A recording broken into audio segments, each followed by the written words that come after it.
Vamos orar? Pedir a presença do Espírito Santo para ajudar a gente a entender o estudo. Pai que estás nos céus, nós te agradecemos porque o Senhor tem sido bom conosco, o Senhor tem dado proteção, alívio nos momentos de angústia, o Senhor também tem estado durante momentos de dificuldade e tem te mostrado, Senhor, um Deus bondoso, Deus leal, quando o mundo parece que nos abandona, tu demonstras que tu nos tem abraçados e bem fortes. Por isso nós te agradecemos. Amém. Nós estamos estudando o livro de Daniel e tem sido uma bênção para todos nós. Nós vemos como o Senhor tem cuidado do teu povo ao longo da história. Nós vemos que tu não deixaste o teu povo em trevas com relação às coisas que hão de acontecer. Por isso nós te agradecemos e te pedimos, Senhor, que o teu Espírito Santo esteja conosco agora, que vamos estudar a tua palavra. Ajuda-nos, Senhor, a entender. E nós pedimos uma bênção especial sobre cada um que está aqui presente, sobre as famílias e sobre os desafios que cada um tem enfrentado. Nós colocamos tudo isso nas tuas mãos e desde já te agradecemos. Amém. Amado Jesus. Amém. Amém. Uma boa noite a todos. Que bom estarmos juntos. Depois de uma semana, tivemos distantes. Nossas queridas irmãs ficaram mais um pouquinho de tempo, estavam em atividades, eu soube que tinha feito viagens e tudo mais. Mas bem-vindos para retornarmos a esse estudo que tem uma relevância muito grande para a nossa vida.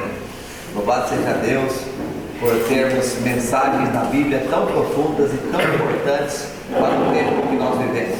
Vocês concordam que essas mensagens são para nós também? Sim. E de uma forma muito especial. E hoje nós vamos então tratar do capítulo 8 do livro de Daniel.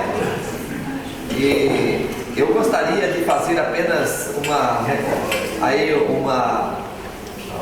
comentar um pouquinho acerca do que estudamos anteriormente, rapidamente, só para nós nos posicionarmos, tá bom? No capítulo 7, nós tivemos aí uma profecia muito importante, tivemos uma outra profecia também de igual importância no capítulo 2, foi isso? Então vamos lá, lembram qual foi a profecia que foi apresentada através do rei Nabucodonosor para Daniel, que está registrado no capítulo 2? De que trata o capítulo 2?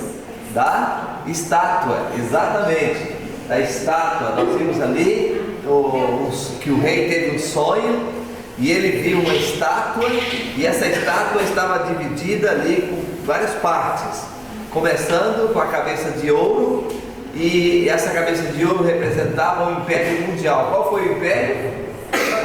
Babilônia, né? E a Babilônia, de fato, foi o império que dominou o mundo durante até 539 a.C. Então, o rei sonhou e a história confirma de que o sonho, que o império surgiu de fato e dominou o mundo durante o período da história. Depois veio os peitos e braços de prata, que também representa um outro período da história, que foi o período dos medos e persas. Depois teve os quadris de bronze, que representam o império da Grécia, que também dominou o mundo. A história menciona que dominou o mundo no período aí por exemplo, medos e persas, de 539 até 331. Então a profecia indicava, mas quando o tempo ia passando, conforme ia passando, a história ia confirmando o que Deus havia dito. Está certo? Com total precisão. Depois vinha o império, né, a outra parte da estátua, que era o império grego, os quadris de bronze, dominou o mundo de 331 até os 168 a.C. Depois veio o império romano, que representa as pernas, né, de ferro, e depois veio a divisão dos países europeus, né, os 10 reinos representando os 10 dedos da estátua. Então nós vimos isso aí no capítulo 2. Depois, de outra forma, no capítulo 7, já Deus mostrou uma visão para Daniel, dando animais, mostrando através de animais os reinos do mundo. Nós vimos isso aí, vocês lembram? Na semana passada. Então nós vimos lá vários reinos, no caso através dos animais. Qual foi o primeiro animal do capítulo 7 que foi apresentado? Vocês lembram? Só colando. Hã? Leão. Só O leão. E o leão representava qual império?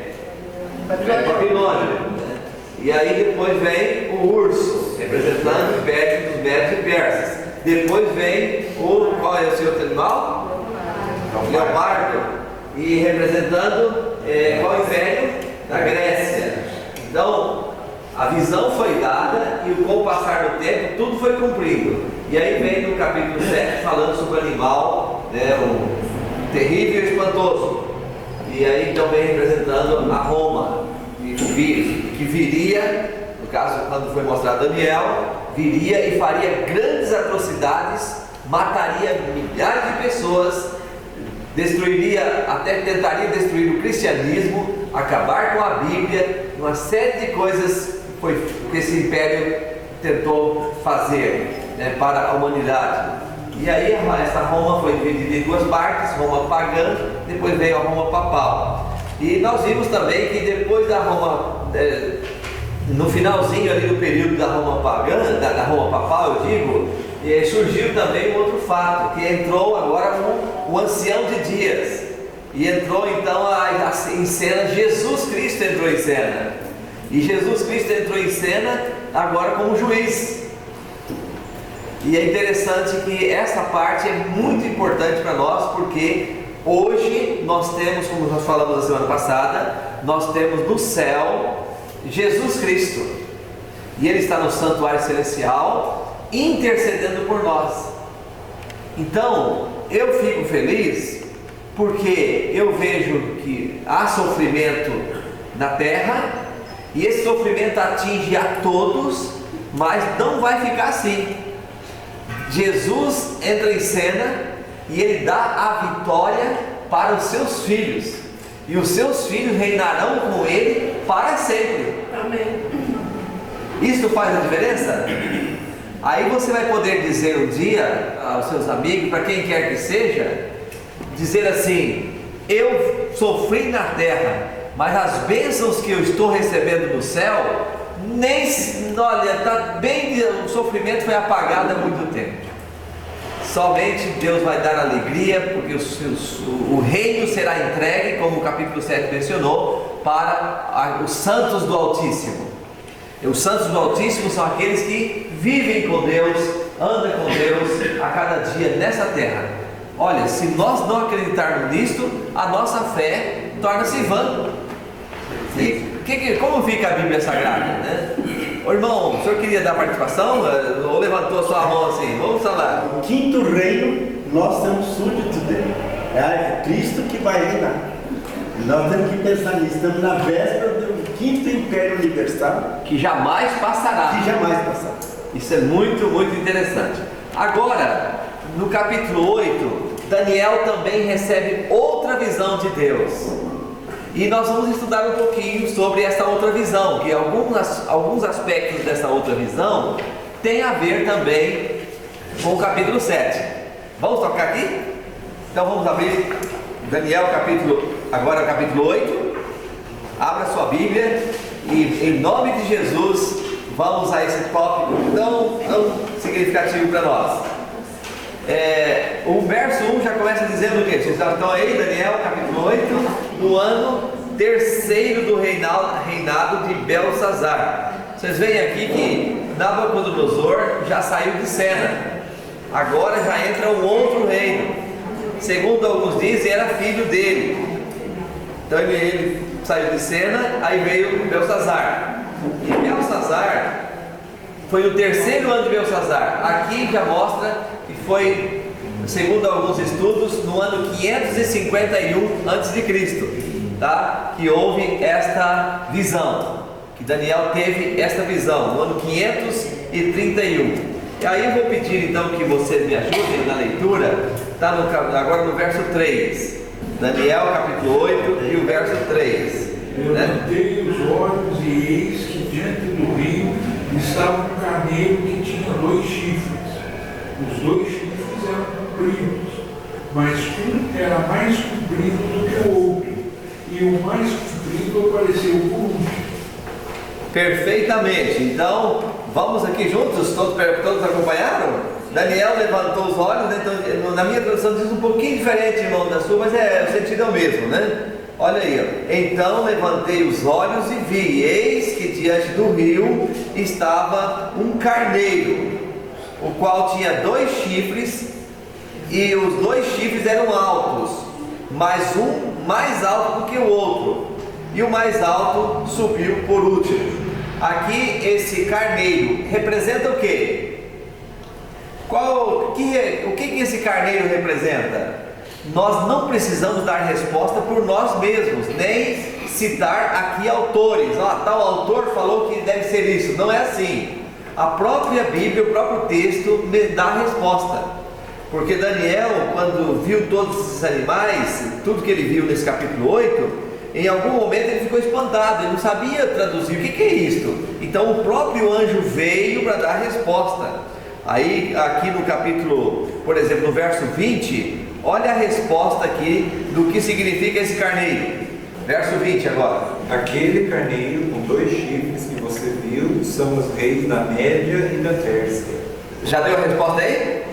Viram? Não somos nós que estamos dando a resposta, a própria Bíblia. Então Daniel viu ali o carneiro, e agora aqui diz que o carneiro representa os reis da Média e da Pérsia.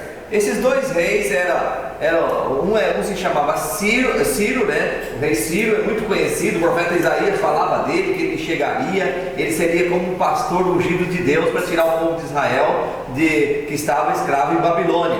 É muito interessante essa história. Isaías falou 100 anos antes que iria aparecer um rei que se chamava Ciro e iria libertar o povo. Ia acontecer exatamente conforme Isaías havia dito, né? Com precisão. Então, aqui menciona que esse carneiro tinha 2 chifres, esses 2 chifres representam 2 reis que vieram, Ciro e o tio dele, que se chamava Astíage. E eles então se uniram para destruir os babilônios, e depois, então, um pouquinho mais tarde, Ciro tomou conta do império, dos 2 impérios, do império do tio dele e do dele, dos medos e dos persas. Aí formou um reino só, medos e persas, né? Só para contextualizar, eu falei aqui que Ciro, né, contribuiu, foi como ungido de Deus para tirar o povo de Israel, que estava em Babilônia como escravo já por 70 anos. E Ciro então fez uma grande obra, até fechando, abrindo comportas no rio Eufrates, que passava dentro de Babilônia, e ele conseguiu desviar o leito do rio, e ele conseguiu, na noite em que os babilônios estavam em festa, fazendo uma maior orgia, usando os vasos sagrados para poder fazer as festas, beber bebidas alcoólicas e etc. E naquele contexto então o rei Ciro conseguiu desviar o leito do rio, e os soldados entraram e destruíram os babilônios. Coisas assim parecem que não existe, mas impressiona porque a história menciona que existiu e cumpriu o propósito de Deus. Não é interessante? Não é interessante? É impressionante isto. Então, esse carneiro representa qual império? Medos e persas. Os medos e persas dominaram o mundo num período da história. Nós já falamos aqui e só vou repetir. Foi de 539 até 331. Então, aí passou esse animal que representava, então cumpriu na história, e ele veio, surgiu esse império e etc. Veio agora o outro, verso 4. Vi que o carneiro dava chifradas para o oeste, para o norte e para o sul, e nenhum animal podia resistir a ele, nem havia quem pudesse livrar-se do seu grande poder. Ele fazia o que bem queria, e assim se engrandeceu cada vez mais. O 5 também. Enquanto eu procurava entender isso, eis que um bode vinha do oeste percorrendo toda a terra, mas sem tocar no chão. Esse bode tinha um chifre bem visível entre os ombros. Perfeitamente. Agora então vem o profeta vê um outro animal. Então vê o primeiro, que representava os medos e persas, né, o carneiro, e agora vê um bode. E esse bode, o que representa esse bode? Aí o anjo veio e respondeu para Daniel, e está no verso 21. Veja o verso 21 aí, o que diz? O bode peludo é o rei da Grécia e o chifre grande entre os olhos é o primeiro rei. Perfeitamente, então já deu a resposta. Daniel viu esse bode, né, que vinha do ocidente para toda a terra, sem tocar no chão, quer dizer, representava o império. Qual era o império? O império grego. E de fato, se você vai para a história, existe uma força mais poderosa do que aquela de Alexandre o Grande? Não. Alexandre o Grande, em 10 anos, dominou o mundo. Dominou o mundo. Então, esse aqui, bode, representa, como o próprio texto diz, o anjo deu a resposta para Daniel: ó Daniel, esse bode que você está vendo, representa o rei da Grécia. E aí, isto aconteceu em qual foi a data que eu falei? 551, essa visão que ele teve. A história foi passando, e aí, como o senhor disse, irmão, a história confirmou tudo isso. Aí veio o tempo, chegou Alexandre e dominou o mundo. É curioso que há um comentário que diz que Alexandre, ele reinou de 331 a 321 só antes de Cristo, 10 anos, conquistou o mundo. Aí ele foi comemorar uma batalha que ele tinha ganho, uma guerra que ele tinha ganho. Aí o que ele fez? Ele comemorou com bebidas e tudo mais, e bebeu tanto, diz alguns historiadores, que ele não conseguiu suportar, o seu corpo não suportou, e ele teve uma dificuldade e veio a falecer.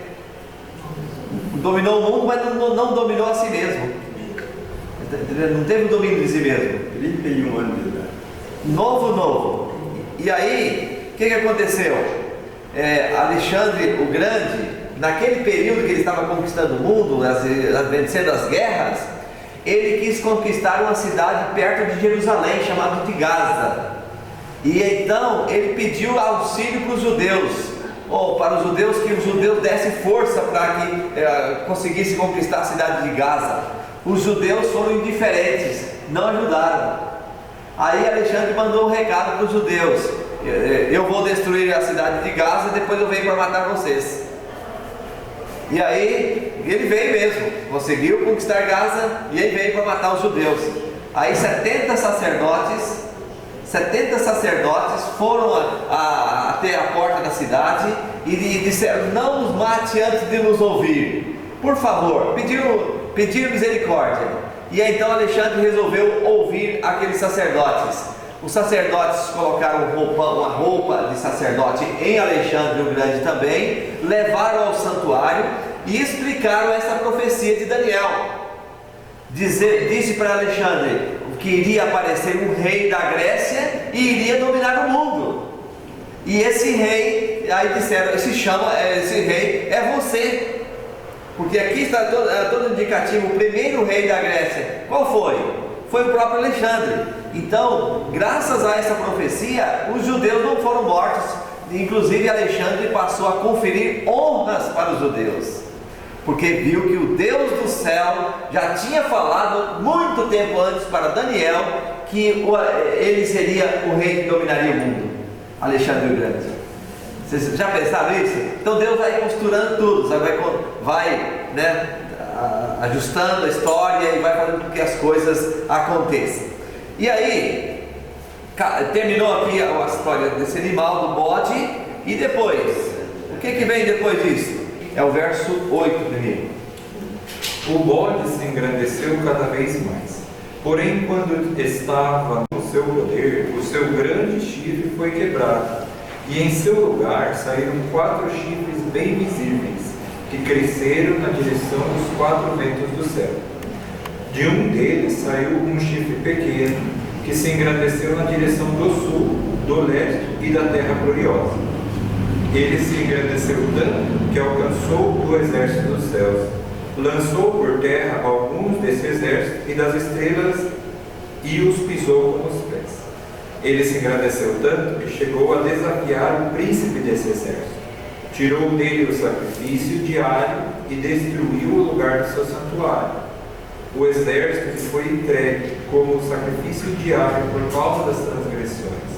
Lançou por terra a verdade e tudo o que ele fez prosperou. Olha só agora.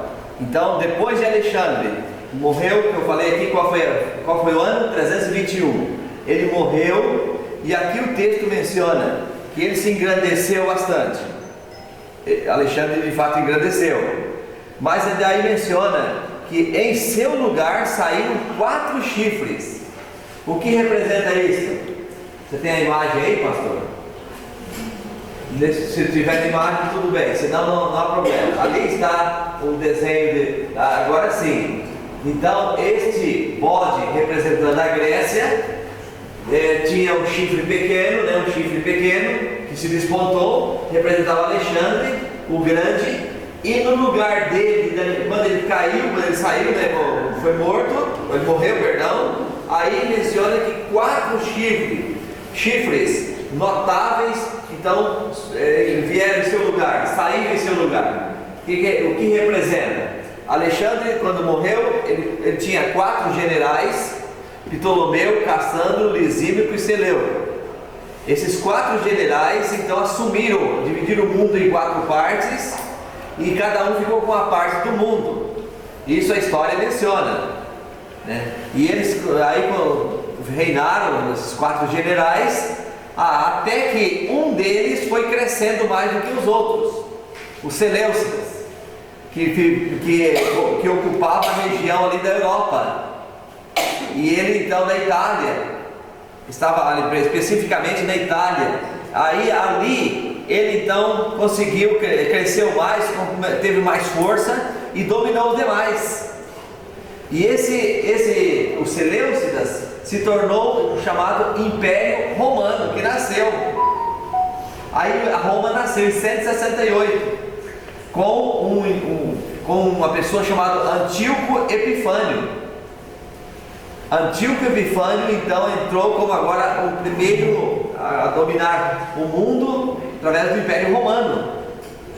E aí entrou a Roma Imperial, chamada, né, Roma Imperial, e depois veio a Roma Pagã, que ela dividiu em 2 partes. Nós vamos chegar aqui, daqui a pouquinho, falar sobre isso. Então esses 4 chifres ali representam esses 4 generais. E durou até o ano 168 depois de Cristo. E aqui menciona que de um dos chifres saiu o chifre pequeno. Então este aqui, de um dos chifres saiu o chifre pequeno, são os Seleucidas que saíram, que fundaram, então formaram o Império Romano, tá certo? E agora esse Império Romano, aqui diz que, olha só, se tornou muito forte para o Oriente, para a Terra Gloriosa, para a região de Jerusalém, o mundo inteiro. E vamos falar a verdade, o Império Romano não foi forte no seu período de reinado, a Roma Imperial foi forte ou não foi? Foi. Basta você entrar no YouTube e assistir algumas coisas que o Império Romano fez no auge do seu poder. Coisas que a gente pensa assim, nunca um ser humano pode fazer isto. O Império Romano fez.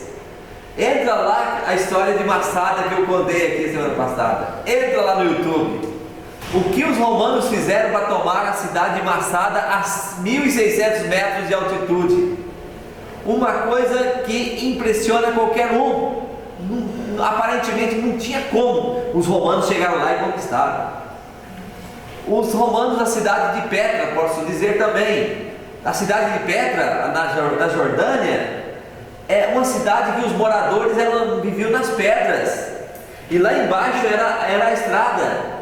Quando passavam os inimigos para poder matar aquele povo, os anabateus que eram os que estavam por lá, o que eles faziam? Os anabateus pegavam armas lá de cima e matavam todo mundo, ninguém conseguia destruí-los, porque eles viviam nas pedras. Uma cidade nas pedras, construída a casa era pedra, no meio da pedra conseguiam construir as casas. E mais os romanos conseguiram desviar a água que eles bebiam, os romanos conseguiram fazer tudo o que queriam e conseguiram matar os acabou com a cidade, hoje só tem ruínas.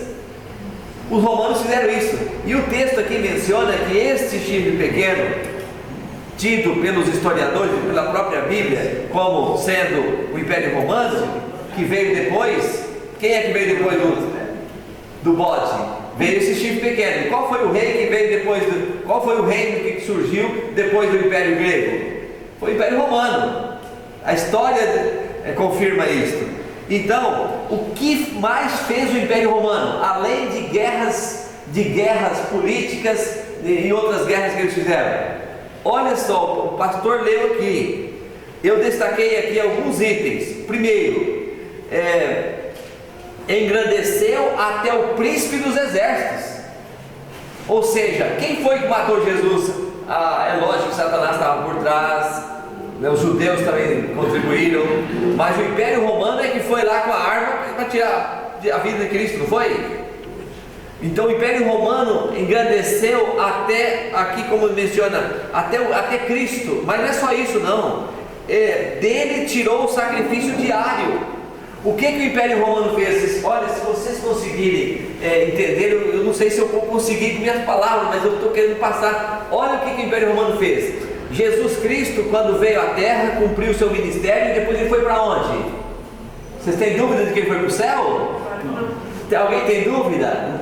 Atos 11 menciona que ele subiu nas nuvens para o céu, e lá ele recebeu de Deus. Vocês que não estiveram na aula anterior, está dando para entender? Olha, então aqui está, Jesus foi para o céu, ficou à destra do trono de Deus, e lá começou o seu ministério, o ministério de advogado, como se fosse um advogado, né? E aí, o que aconteceu lá no céu? Por que agora aqui fala que olha como diz o texto, dele tirou o sacrifício diário? O que quer dizer isso? Depois do Império Romano, Roma Imperial, veio em seguida a Roma Papal. A partir de 539, Roma Papal sumiu. O imperador chamado Justiniano deu à igreja, ao poder romano, a igreja romana, o poder de dominar sobre tudo e sobre o Estado. O que a igreja falava, o Estado tinha que obedecer. Passou a ser assim. E agora, o que acontece? A igreja romana, né, o que fez? Aqui vem o ponto. Jesus perdoaria os nossos pecados, mas a igreja fez um sistema de sacrifício que a pessoa deveria direcionar para Jesus no céu. Aqui na terra, agora os líderes religiosos podiam perdoar pecados.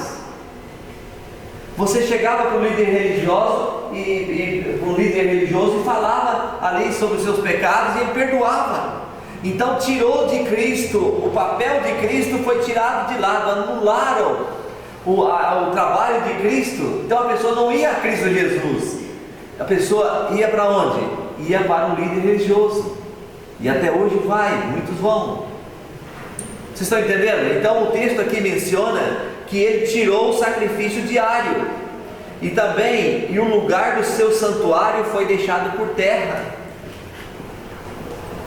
Aqui mexeu também no trabalho de purificar pecados. O trabalho que Cristo faz no céu, agora a igreja estava fazendo na terra. E ainda mais, deitou a verdade por terra. Não estou aqui, eu estou aqui passando algo que está na Bíblia e na história.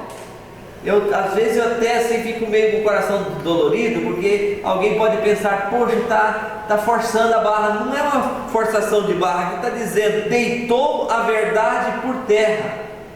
E a verdade foi deitada por terra, de fato?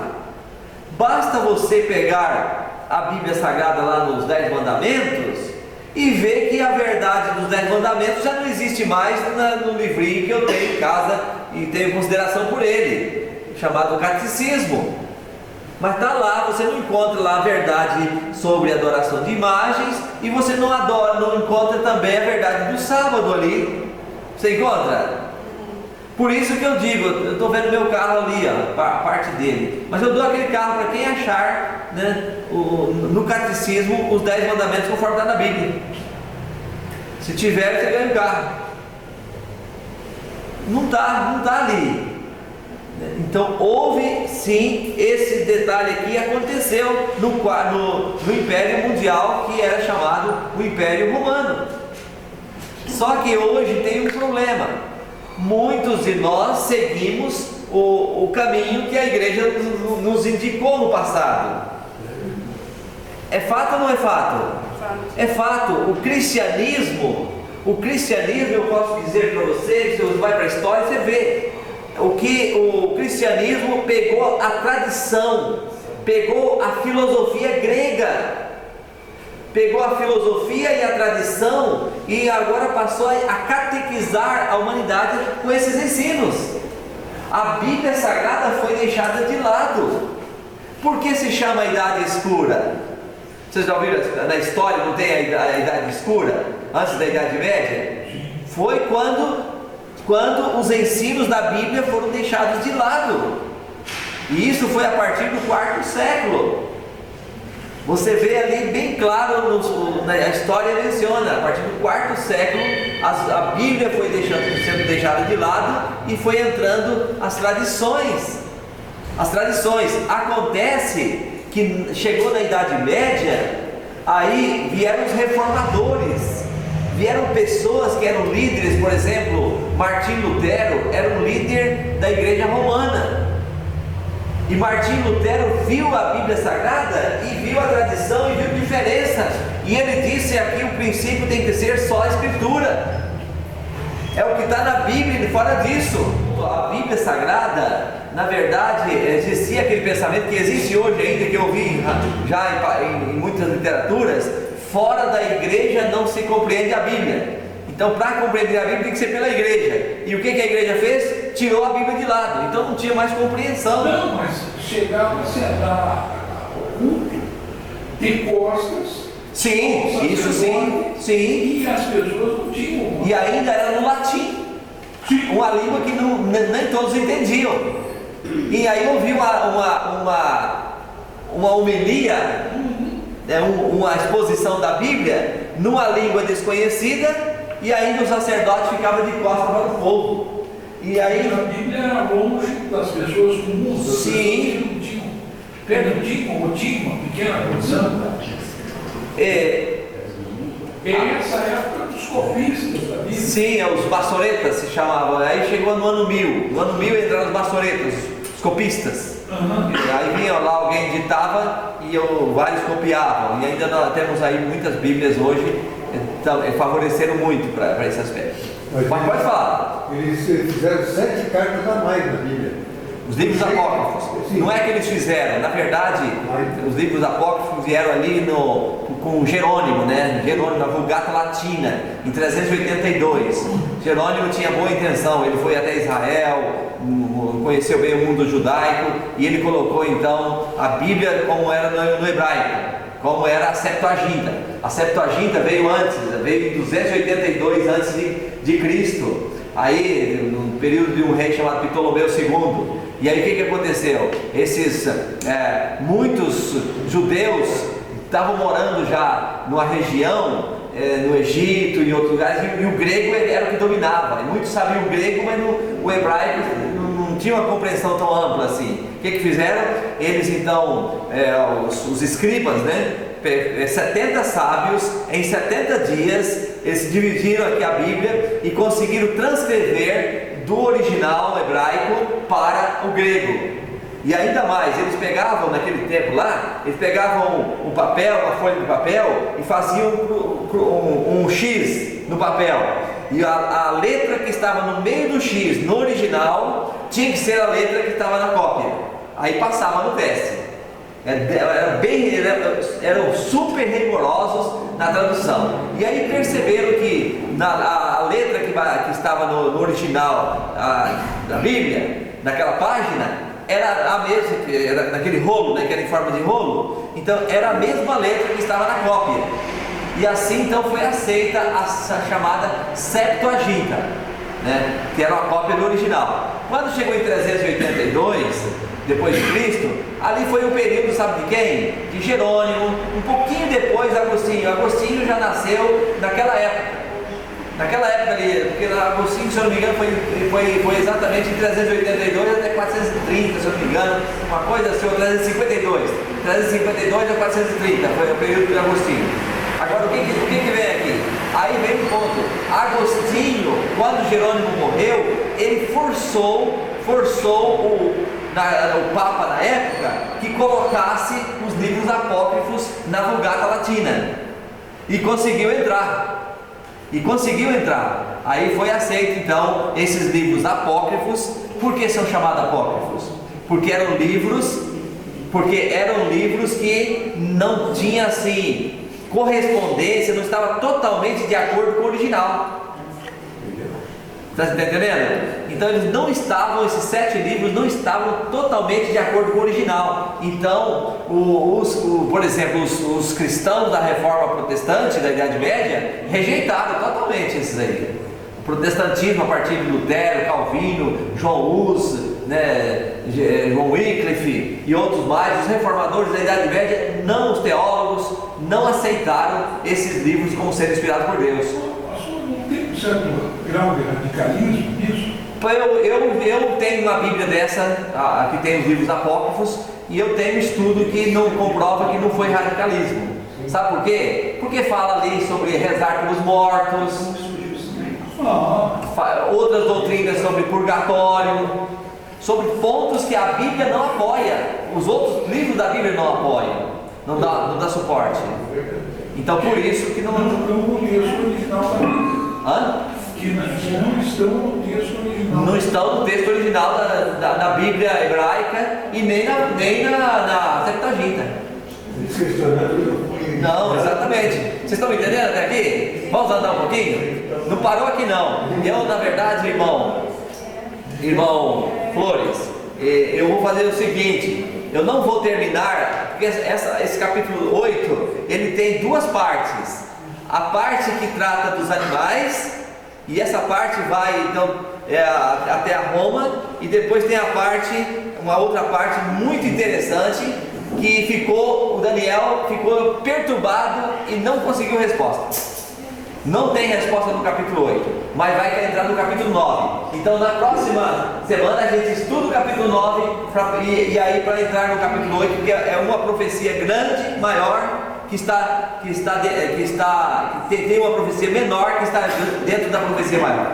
A gente vai ver isso aí, tá bom? Até aqui deu para entender mais ou menos? Alguma pergunta? Podemos andar? Nós estamos discutindo aqui o Alcorão. O Alcorão? Muito bem, boa pergunta. Vou abrir uma janelinha aqui. O Alcorão é um livro dos árabes, do mundo árabe, dos árabes. E esse Alcorão surgiu ali por volta de 530, mais ou menos, com Maomé. Então o Maomé, inclusive, é tido pelos muçulmanos como um profeta. Maomé, Alá, nosso Deus, e Maomé, nosso profeta. Eles têm assim, e muita reverência. O Alcorão, nós temos muitas coisas dentro do Alcorão que está na Bíblia. Não é uma Bíblia igual, não é igual a Bíblia judaica, a Bíblia hebraica, mas nós temos coisas ali dentro. Eu, inclusive, tive uma matéria, estava fazendo mestrado, e eu tive uma matéria com um teólogo árabe, que tinha sido muçulmano e se converteu para a igreja adventista. E ele disse algumas coisas que eu fiquei surpreso. Ele disse que os árabes, os muçulmanos, eles têm muito respeito para com o Alá, para com Deus. Tá? Tem muito respeito para com Deus. E eles vieram da descendência de Ismael, o filho de Abraão com Agar. Vieram daquela descendência. E Deus falou para Agar que aquele menino seria uma grande nação. E se tornou uma grande nação. Agora, voltando aqui para os árabes, né? Os árabes, vocês podem perceber que 530, então, Maomé, ali naquele período, ele elaborou os ensinos, né, para os muçulmanos, e ele conseguiu, então, mais tarde, um pouco, os muçulmanos conseguiram avançar muito. Tomaram, por exemplo, surgiu ali aquele... Que época foi isso? 530 eu falei, né? Agora em 1090, 1070, as cruzadas. Já ouviu falar das cruzadas? Sim. Então, as cruzadas foram porque os árabes tomaram Jerusalém. Tomaram Jerusalém, aí os europeus fizeram os cavaleiros templários, né? Aquela história dos cavaleiros templários e tal. Tudo veio dali. Eles formavam exércitos e iam para lá, para Jerusalém, para tomar Jerusalém. Porque eles têm realmente um respeito muito grande. Agora, eu vou dizer uma coisa. Foi interessante os árabes terem tomado Jerusalém? Na minha visão limitada, eu acho que sim. Por quê? Porque nesse período que os árabes tomaram Jerusalém, os muçulmanos tomaram Jerusalém, eles assim, não tiveram nenhum interesse em fazer descobertas arqueológicas. Buscar detalhes, tantos dados que estão debaixo da terra, lá em Jerusalém, múmias, tantas coisas, registro da Bíblia, profetas anteriores. Aí Deus deixou com eles, permitiu que eles ficassem dominando. Acontece que em 1948, naquele período de 1948, estava surgindo muita crítica, a alta crítica que se chama, começando a questionar Moisés era um personagem verdadeiro, era um mito, sei lá. Aí começou a surgir muita crítica da Bíblia, sabe? O dilúvio, existiu o dilúvio ou não existiu? A criação era verdadeira ou não? O que aconteceu? Olha só o que aconteceu. Naquele período, 1948 ali, um pouquinho antes, naquele período, Jerusalém foi, os judeus resgataram Jerusalém, Israel. Foi ou não foi? Vocês têm conhecimento? Formação do Estado de Israel. Aí os judeus agora começaram a buscar na arqueologia, vocês estão entendendo? Os achados, e foi confirmando tudo a Bíblia. Foram buscar a sua história, foram buscar o seu... Eles resgataram, né? Resgataram, através da arqueologia, a história bíblica. A história bíblica, muito interessante. Bom, vamos para fechar a janela aqui, vamos voltar aqui no tema. Deixa eu só terminar sobre os muçulmanos.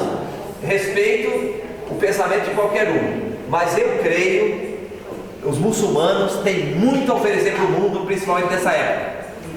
Você quer saber de uma coisa? Eu vou citar aqui. Nos Estados Unidos, por volta do ano 2000, havia num cinema, estavam fazendo ali um teatro, colocando Jesus como gay. E sabe quem estava do lado de fora fazendo uma manifestação? Contra esse procedimento? Não eram cristãos, eram os muçulmanos. Os muçulmanos. Se você for, e eu fui, até eu já citei aqui, vou repetir. Eu estava em Jerusalém na sexta-feira, perto de meio-dia.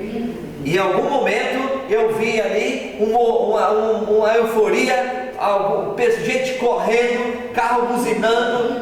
E aí quando eu olhei, será que tem algum protesto aqui, alguma coisa assim? E quando eu fui perceber, era pais puxando filhos pela mão, correndo rapidamente. E aí estavam indo para onde? Era aquele horário, era a hora de ir para a mesquita. A hora da oração, eles guardam a sexta-feira. A hora da oração, estavam indo para a oração. Aí eu também falei, não sei se eu falei aqui, acho que eu falei. Eu estive na Europa, né? Fui na França, em Paris. E um dia eu estava lá conhecendo lugar lá. E de repente eu quis ir no banheiro. E não tinha lugar, eu não vi nenhum lugar assim que tinha banheiro fácil. Aí procurei saber a informação e de repente olhei na minha frente e vi uma mesquita lá, grandona, né? Aí fui à portaria e perguntei pro porteiro, a pessoa lá, o guarda lá, tem um banheiro, né? Ele falou, tem, mas agora não está na hora do programa, está fechado. Eu falei, tá bom. Aí ele falou assim, faz o seguinte, segue esse caminho aqui, ó. Vai aqui, vira lá, explicou direitinho. E eu fui embora, virei, de repente cheguei no banheiro. Mas o que eu vi lá, eu fiquei impressionado. Um grupo tão grande de homens se arrumando para a igreja, para a mesquita. Tanta gente, os homens estavam ali, e gente assim, percebia, gente de bem, sabe? Gente de bem. Me impressionou aquele quadro que eu vi ali. Por outro lado, você vê que, agora eu vou dizer aqui, parece que foi melhor os muçulmanos terem tomado vários países ali baixos, né, a Turquia, aquela região, do que se deixasse o cristianismo. Porque o cristianismo bagunçou com a religião. Eu estou falando do cristianismo romano. Com todo respeito. Eu estou falando com todo respeito. Fala para mim. Explica para mim a doutrina da imortalidade da alma. Está correta a forma de explicar? Do romanismo? A forma romana que explica? A igreja romana? Não está certo. Sábado, está certo? Domingo não está certo. O que mais? Adorar a imagem, está certo? Não está certo. Pedir perdão para um líder religioso, ao invés de pedir perdão para Jesus diretamente, você vai encontrar que não está certo, com todo respeito. Então, aí os muçulmanos vieram e não deixaram entrar essas influências da tradição dentro deles. Porém, eles também não pegaram totalmente a Bíblia judaica, assim como os judeus. Os judeus têm um problema sério em aceitar Jesus Cristo, mas a gente percebe hoje que o secularismo está entrando muito forte no mundo ocidental, tá ou não tá? Quem quer ir para a igreja hoje? Parece que ninguém quer ir para a igreja, gente. O povo vai para uma igreja tão assim, tão diferente. Você vai lá na Europa, na Roma, vai em Roma. Você tem ali aquela multidão olhando o que tem dentro das igrejas como um lugar turístico. Mas não é de adoração mais. Não é de adoração. Nós não sabemos aonde vamos parar. Parece que o texto que Jesus falou, porventura achará fé na terra quando vier o Filho do Homem, parece que a fé está sumindo. Deus me perdoe, mas nós estamos precisando de acordar. Como assim? Aí vai para a Europa, entra para os Estados Unidos, tá tudo por aí, a maioria, gente, não vamos generalizar. Eu tenho amigos lá na Inglaterra, mas estão falando que eu também fui em Paris na igreja adventista, encontrei lá muitos membros que são de outras origens, de outros países que estão lá adorando. Então nós vivemos esse clima. Já em Israel, entre os muçulmanos e judeus, parece que dá para perceber uma dedicação maior para as coisas espirituais. Infelizmente a gente vê o mundo muçulmano na ótica dos terroristas. É como se a gente fosse no Brasil, pegasse o Brasil, os bandidos, e ver o Brasil como bandidos. Não é assim. Bom, de qualquer maneira, também nós temos algumas limitações nas crenças deles, tá? Nas crenças deles. Nós acreditamos, por exemplo, no Velho Testamento e no Novo Testamento como sendo inspirado por Deus. Eles não acreditam assim. Agora, eles serão salvos ou não? Esse assunto não é meu nem seu, é de Deus. Inclusive, até entre pagãos, dependendo da luz que a pessoa teve e seguiu a Deus, Deus vai julgar desta maneira. Então Deus ele nos julga de acordo com o que nós conhecemos e vivemos aqui à altura daquilo. E agora, Deus tem uma igreja na terra? Se você observar na história, você vai percebendo que, eu vou continuar agora que eu estava falando, né? Na Idade Média, como estavam as igrejas, o poder romano tinha, a tradição tinha dominado, aí então veio na Idade Média os reformadores. Martinho Lutero veio e reformou. No tempo dele dizia, a igreja romana dizia, você é salvo pelas obras, não pela fé. Aí Martinho Lutero disse, não, a salvação é pela fé, as obras é resultado. Então aí Martinho Lutero trouxe essa doutrina. Aí vieram lá, João Calvino trouxe a doutrina do estudo da Bíblia. Aí depois veio os anabatistas, que são os batistas posteriormente, né, e trouxeram a doutrina do batismo por imersão, e não o batismo de colocar água na cabeça. Vocês estão me entendendo? Então, aos pouquinhos, os reformadores foram restaurando verdades que estavam apagadas com o tempo, até que chegou agora na Renascença, ali no período da Renascença, o maior empenho dos evangélicos do mundo cristão foi estudar as profecias de Daniel e Apocalipse. E é uma profecia que nós vamos ver na semana que vem, aqui no capítulo 8.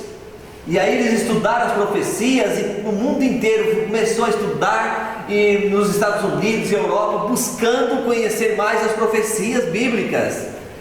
E desse grupo grande que surgiu, aí nasceu um movimento que estudando a profecia, nós vamos ver a semana que vem, entenderam que seria a volta de Jesus em 1844.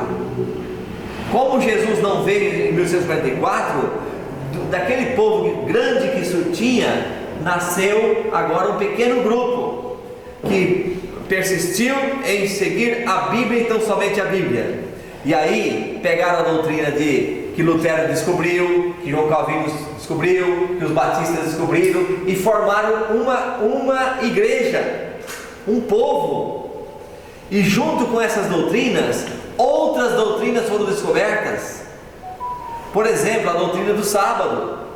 Estudaram na Bíblia e viram que a doutrina do sábado é correta. A doutrina sobre o santuário, a doutrina sobre a alimentação. Então esse povo foi agregando as doutrinas verdadeiras e formou um conjunto de verdade chamado verdade presente. Esse povo não é melhor do que ninguém, mas é um povo que tem reunido em suas doutrinas essas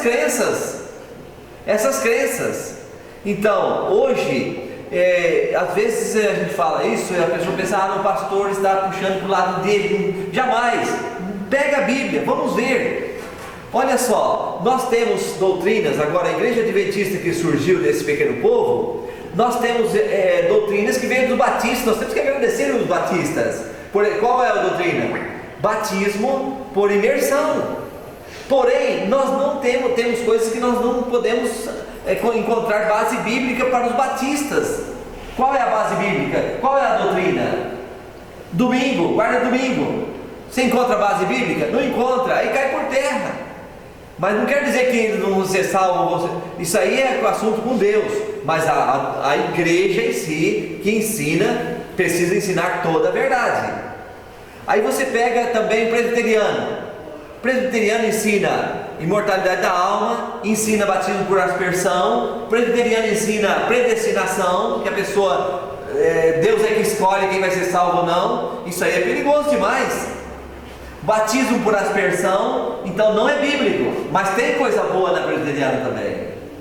Tem ou não tem? Tem coisa boa, são nossos irmãos, mas ele tem que ver dentro da Bíblia, tem que ter prova bíblica. E aí nós vamos atrás de outras ramificações. E você vê, a igreja adventista do sétimo dia, ela é igual às demais igrejas em alguns aspectos. Cerca de 92% ela aproxima de uma igreja, da outra está distante, mas tem aspectos de outras igrejas. 8% ela é isolada. Não tem uma igreja que ensina a doutrina, por exemplo, do santuário, do juízo, doutrina do juízo. Que doutrina importante sobre isso? O sábado nós estamos quase sozinhos. Temos os judeus conosco, mas os judeus não aceitam a Jesus, então há diferença aí também. Vocês estão me entendendo? Aí que está agora o momento o seu momento. Você quer verdade? Então busque a verdade, mas tem que ser completa, não pode ser parte da verdade. Ou eu vou fazer uma religião do meu modo, ou do modo da Bíblia Sagrada. Então, se você um dia disser assim, vou ser um adventista, conheça essas doutrinas e você jamais sairá dela. Mas você não. E espírita? E o espiritismo? Não dá certo ser espírita? Espera aí, o espírita crê na reencarnação. Você é uma reencarnação de alguém do passado. Olha, tem certas coisas, guardar o sábado e outras doutrinas requer fé para a gente seguir. Requer fé. Nós tivemos aqui já testemunhos, já vimos aqui pessoas que conseguiram descobrir. Eu vou buscar o caminho através do meu mapa. Eu quero encontrar a verdade bíblica. E aí você vai chegar aonde? você vai chegar naquele povo que tem todas as doutrinas, não só parte das doutrinas.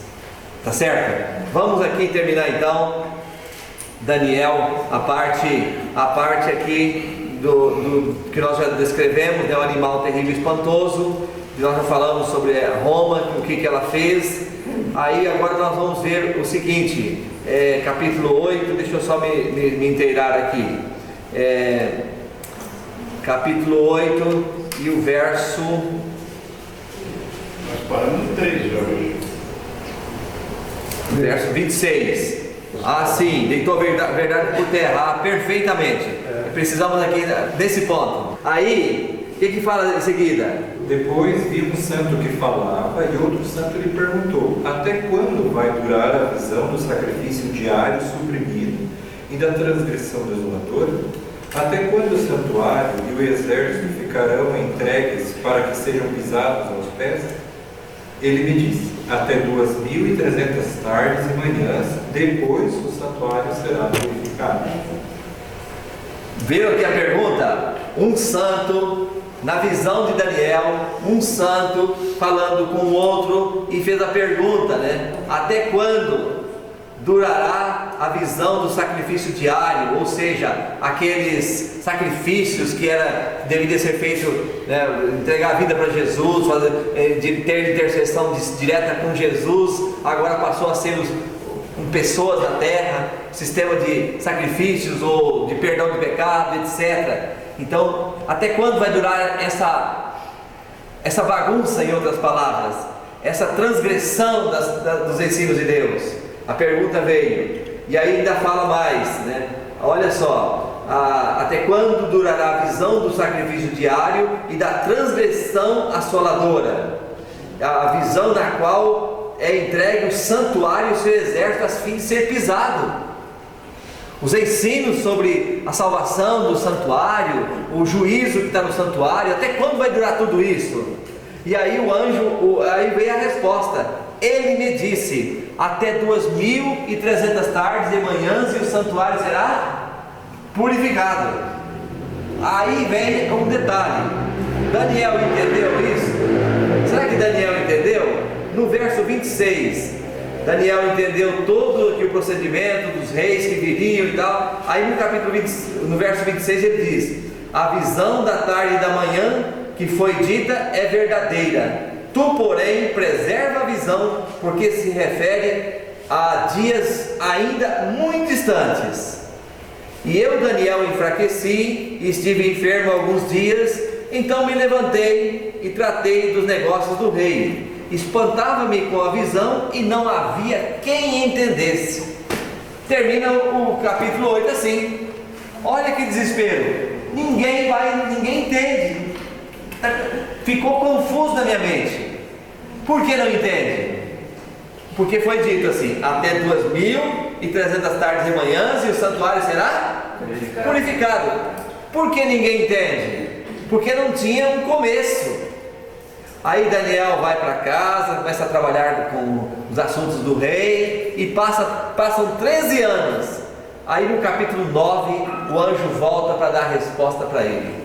E nós vamos ver isso a semana que vem. O anjo volta e dá a resposta para Daniel, e ele passa a entender esta profecia, que se torna a profecia mais bonita.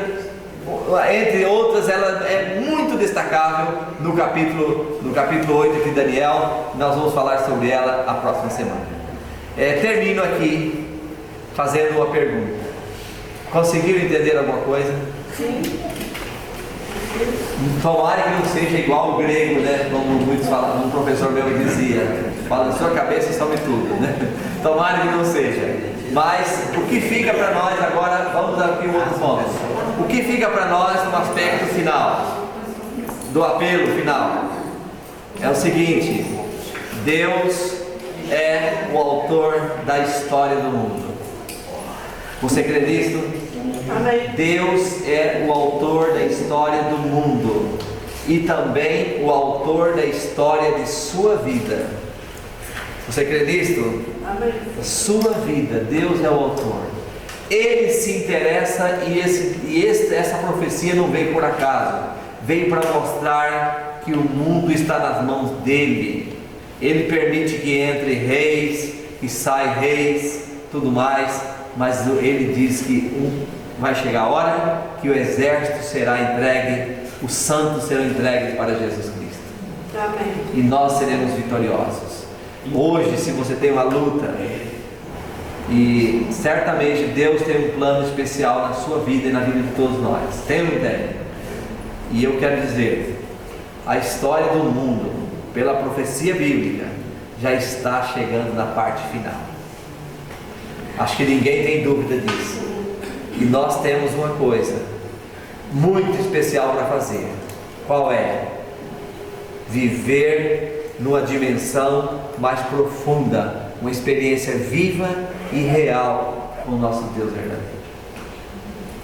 Não importa quão dura seja a luta, os desafios da sua vida, o que importa é que o autor da sua vida está com você.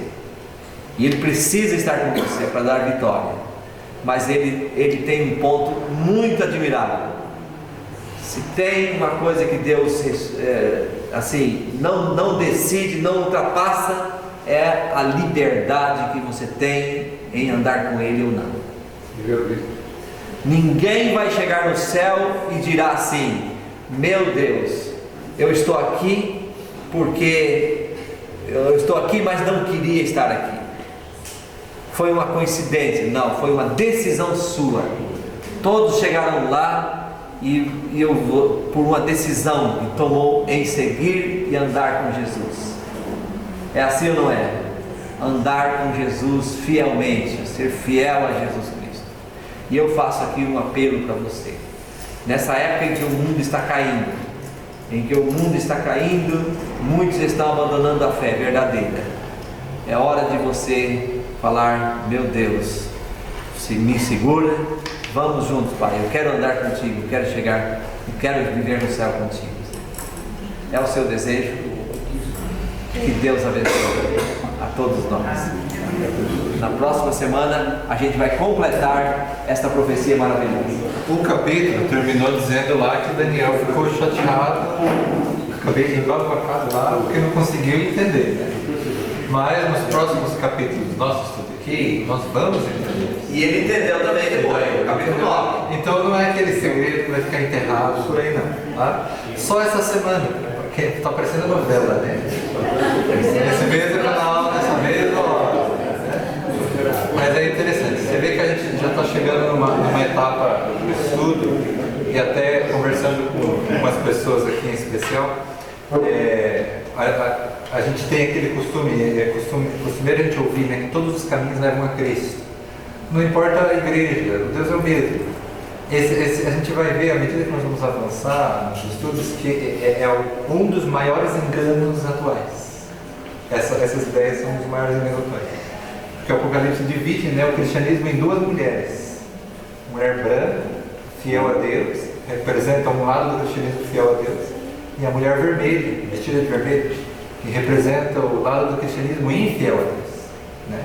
Então você vê quão sério esse negócio é. Eu já estou dando uns pincelaços, né, lá no Apocalipse, mas já para criar um pouquinho de curiosidade em vocês aí para as próximas etapas. Você vê que nós já estamos no capítulo 8, falta 4 capítulos para terminar essa... Já novembro eles praticamente encerramos. E logo depois, o que começa? Qual que é a promessa? Apocalipse. Apocalipse, então já estão avisados, tá bom? Já estamos avisados.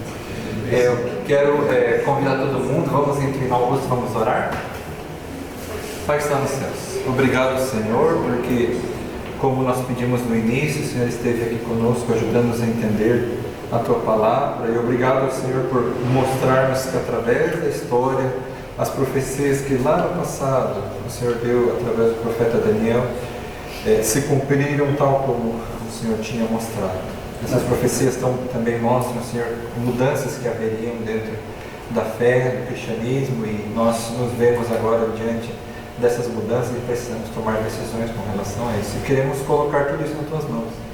Queremos decidir, Senhor, segundo a Tua vontade, segundo a Tua palavra, para que assim tenhamos certeza que estamos trilhando e pisando nos passos de Jesus. E por isso nós Te agradecemos pela oportunidade que temos de estudar a Tua palavra. Em nome do Filho amado Jesus, pedimos tudo isso. Amém. Amém.